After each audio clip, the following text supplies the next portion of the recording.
vamos começar a calcular a nossa projeção estatística utilizando a técnica Holt-Winters. Para isso, eu separei ou criei uma série de dados fictícios que eu estou chamando de receita em milhões. Eu distribuí essa receita por trimestres e também criei uma coluna indicando o período sequencial de cada trimestre. Portanto, tem o período 1, período 2, 3 e assim por diante. O objetivo aqui é projetarmos as receitas do quarto trimestre de 2025, do ano de 2026 e do ano de 2027, utilizando os dados de receita históricos dos anos anteriores, né?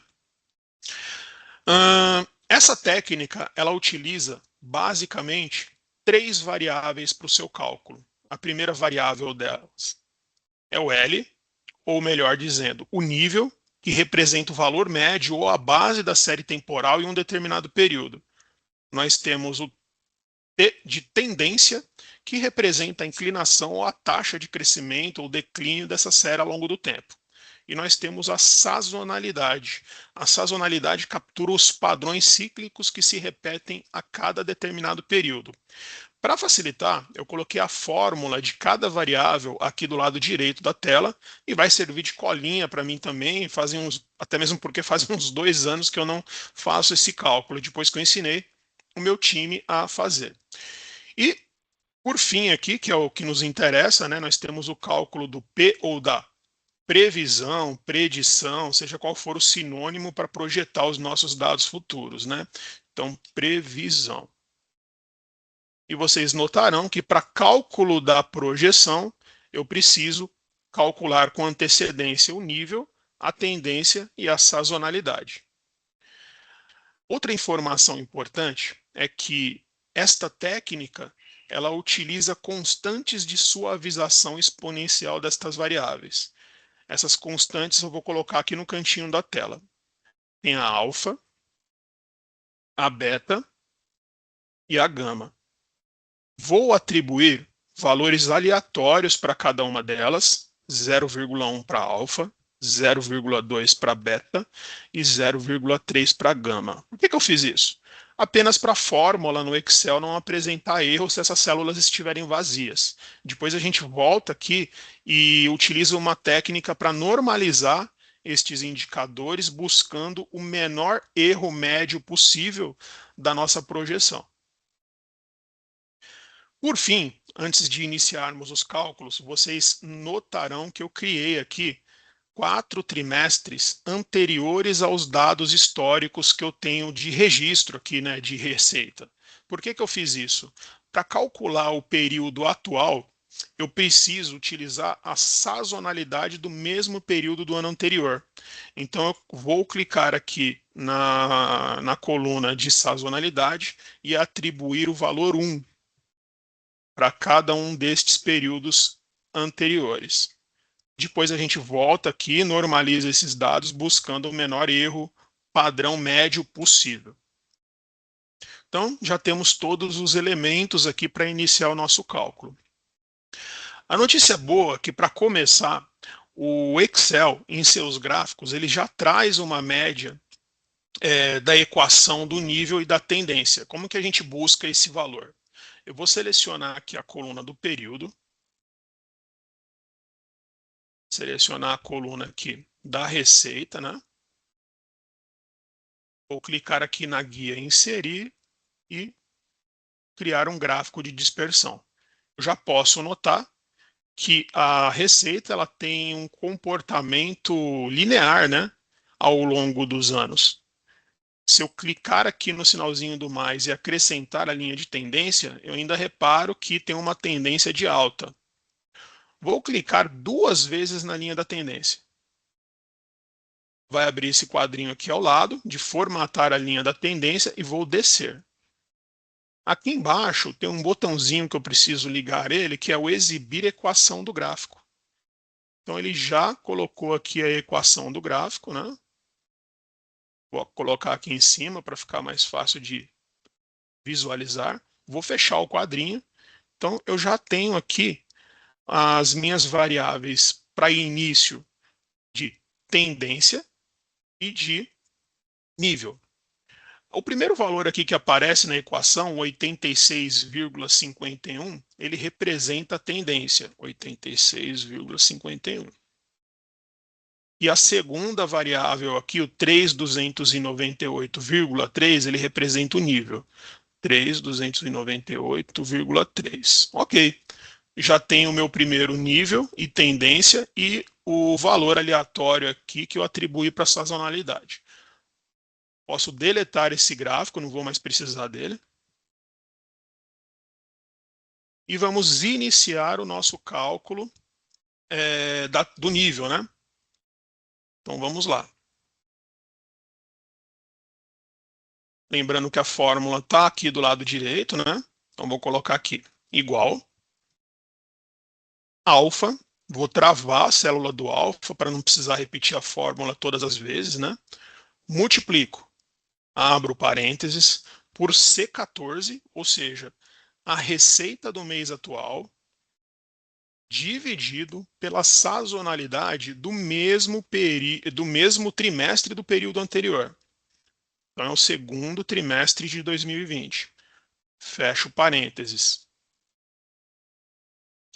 E vou somar retirando o alfa de um inteiro, ou 1 menos alfa. E travo a célula do alfa. Fecho parênteses.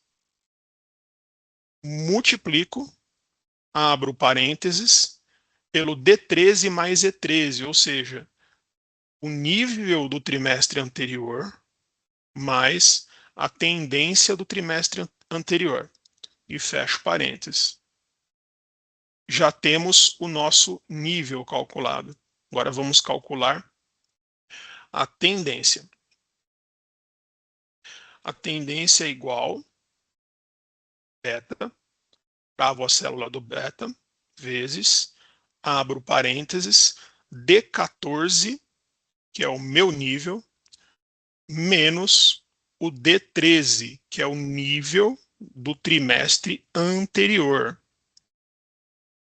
E fecho parênteses. Mais, e tiro novamente aqui o beta de um inteiro. Então, abro parênteses, 1 menos o beta, e travo a célula do beta. Fecho parênteses, multiplico pela tendência do trimestre anterior. E dou um Enter. Então, já temos aqui o nível e a tendência. Agora, vamos calcular de fato a sazonalidade. A sazonalidade, ela é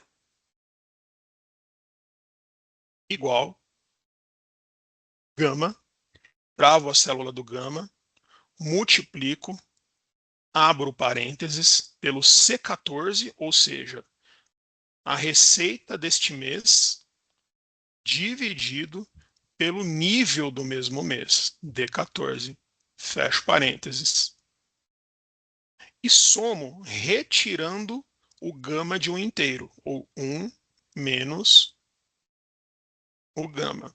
Travo a célula do gama, fecho parênteses e multiplico pela sazonalidade do mesmo período do ano anterior, ou seja, o segundo trimestre de 2020. E dou um Enter. Oh, legal. Já temos aqui todas as variáveis para calcular a previsão. Então, a previsão é igual, abro parênteses, o nível do trimestre anterior mais a tendência do trimestre anterior, fecho parênteses, multiplicando pela sazonalidade do mesmo trimestre do ano anterior, ou do período anterior, que é o segundo trimestre de 2020. E fecho parênteses. Maravilha, já temos aqui a nossa projeção estatística. Nós vamos colocar, arrastar o cálculo aqui para baixo, né? Mas a ideia, o objetivo é projetarmos aqui os períodos futuros, né? E para isso nós vamos normalizar as constantes de suavização exponencial, buscando o menor erro possível nessa projeção. Então vamos para a próxima etapa.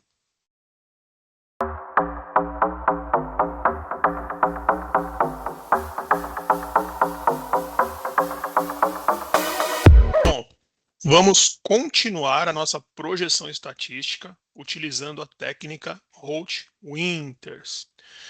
Vocês vão reparar que eu criei aqui três novas colunas, né?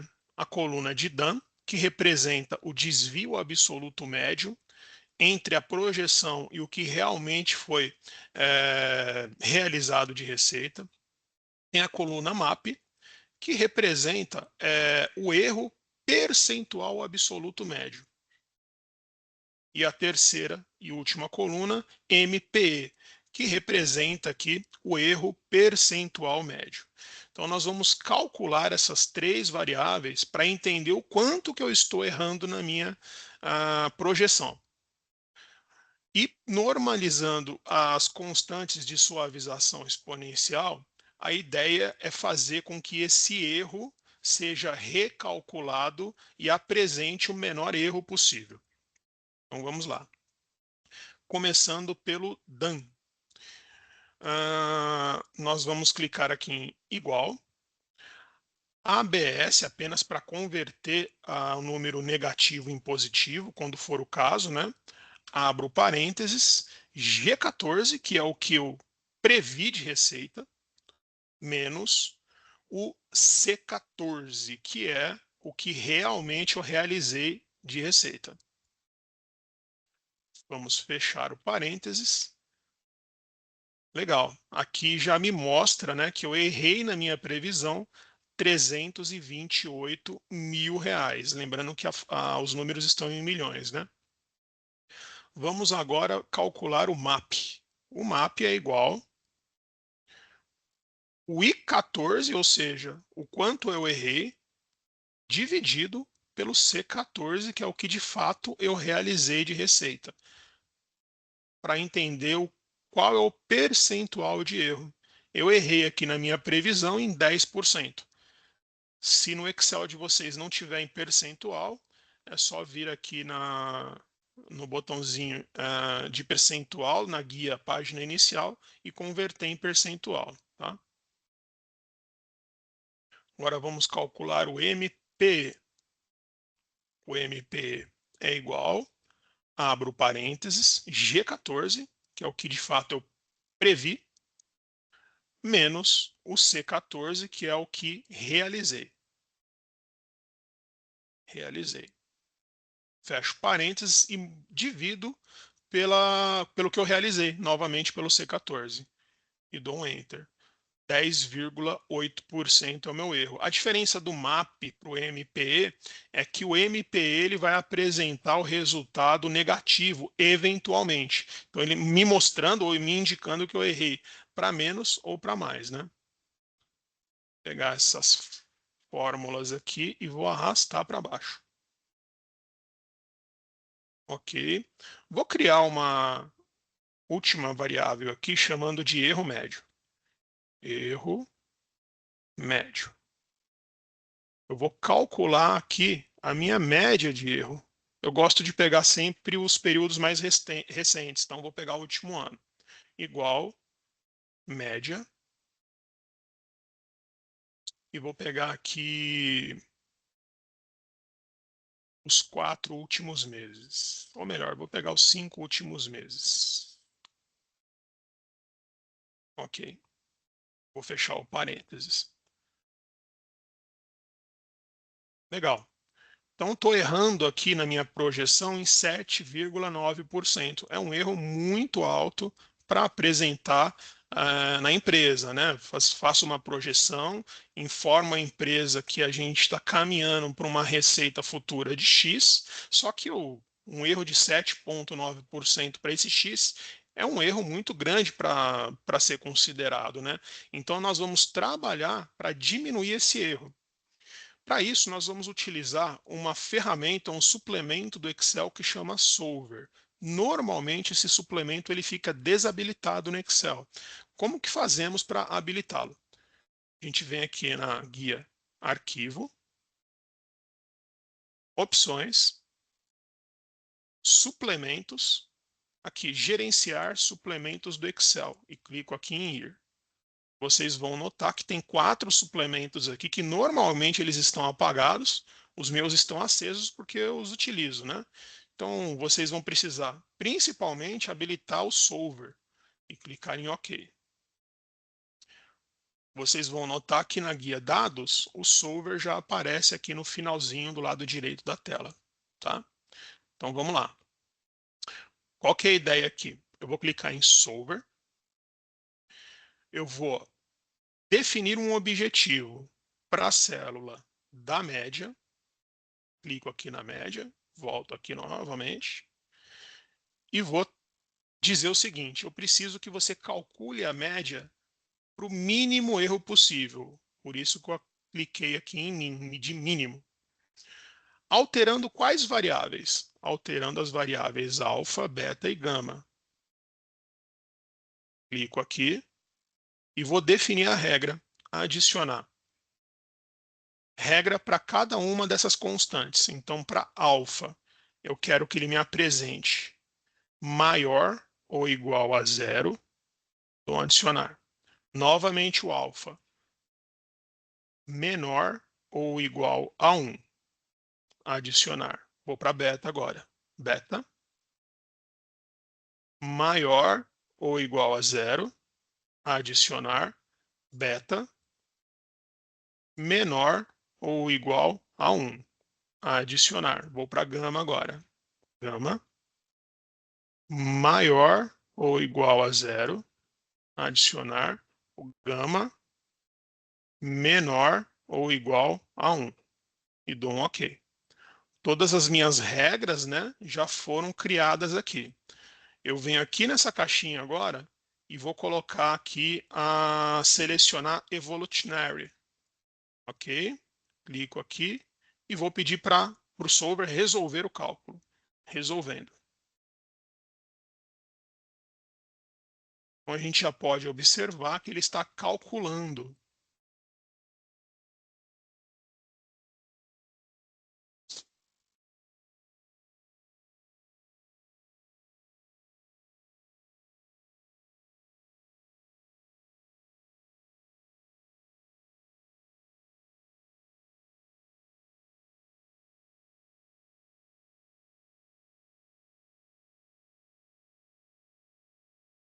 Esperando mais um pouquinho, ele continua calculando.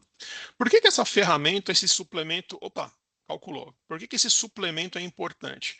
Para fazermos este cálculo no papel ou em planilhas de Excel, certamente levaríamos aqui um dia inteiro. Ele resolveu o cálculo, vamos clicar aqui em OK. Olha lá, ele diminuiu o erro para 2,2%. Eu acho que dá para diminuir mais. Eu vou pegar aqui, por fim, os 5 últimos trimestres, ou o comportamento da sazonalidade dos 5 últimos trimestres, e vou colocar, dar um copiar especial aqui no primeiro período. E vou pedir para o solver resolver mais uma vez.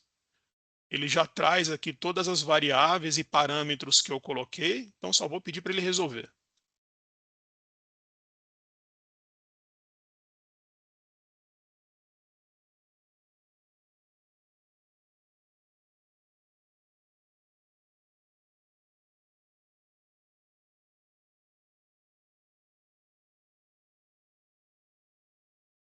Calculando.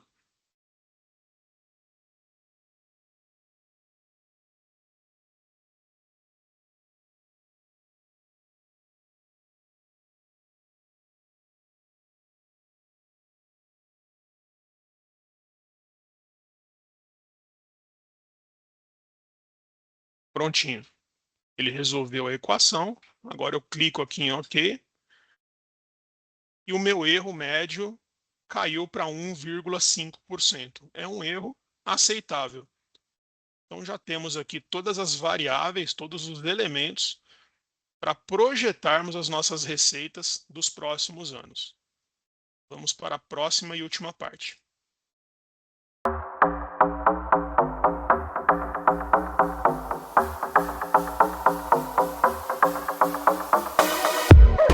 Ok. Vamos para a última parte da nossa projeção estatística, utilizando a técnica Holt-Winters. Então, recapitulando aqui, o objetivo é projetar a receita por quarto trimestre de 2025 para os anos de 2026 e 2027. Então, vamos lá. Vou travar aqui a linha dos títulos para facilitar a leitura. Prontinho. A projeção, ela usa sempre as linhas de tendência, nível e sazonalidade do último período capturado. Com isso, se eu arrastar mais uma vez aqui, vocês vão perceber que ele ainda utiliza o nível e a tendência do último período capturado. No entanto, se eu arrastar mais uma vez, ele já vai apresentar um erro, porque ele capturou aqui dados de células vazias. Então, aqui nós faremos diferente o cálculo. Nesta célula aqui, igual, abro parênteses, D31, ou seja, último nível capturado, travo o nível, vou somar, abro parênteses, vou selecionar agora a célula B33, ou seja, período do primeiro trimestre de 2026, que é o período do qual eu preciso projetar a receita. E vou menos B31, ou o último período com dados registrados de nível e tendência. E vou congelar o B31. Fecho parênteses e multiplico pela última tendência capturada. E travo a tendência para não dar erro na fórmula quando eu arrastar. Fecho parênteses e multiplico pela sazonalidade do mesmo trimestre do período anterior. Mas aqui eu vou fazer diferente. Como eu vou arrastar a fórmula 8 trimestres para frente, eu preciso capturar a sazonalidade de 8 trimestres para trás, para quando eu arrastar, não apresentar erro por capturar célula vazia, né? Então, eu estou registrando aqui, ou projetando o primeiro trimestre de 2026, eu vou pegar o primeiro trimestre de 2023. Sazonalidade. Aqui tem um ponto importante que o analista da equipe precisa observar. Se houver algum fator atípico ocorrido neste período, é preciso considerar utilizar a sazonalidade de um outro período. Por exemplo, greve dos caminhoneiros ou pandemia. Se eu capturar a sazonalidade de qualquer um destes períodos, a minha projeção ela pode apresentar dados distorcidos da realidade. Daí a importância da figura do analista na equipe, né? Então, vou dar um Enter aqui. Prontinho. Vou arrastar a fórmula aqui para baixo. E temos a nossa projeção de receita para os próximos 2 anos. Deixa eu formatar aqui para ficar bonitinho. Moeda. Prontinho. Temos a nossa projeção estatística.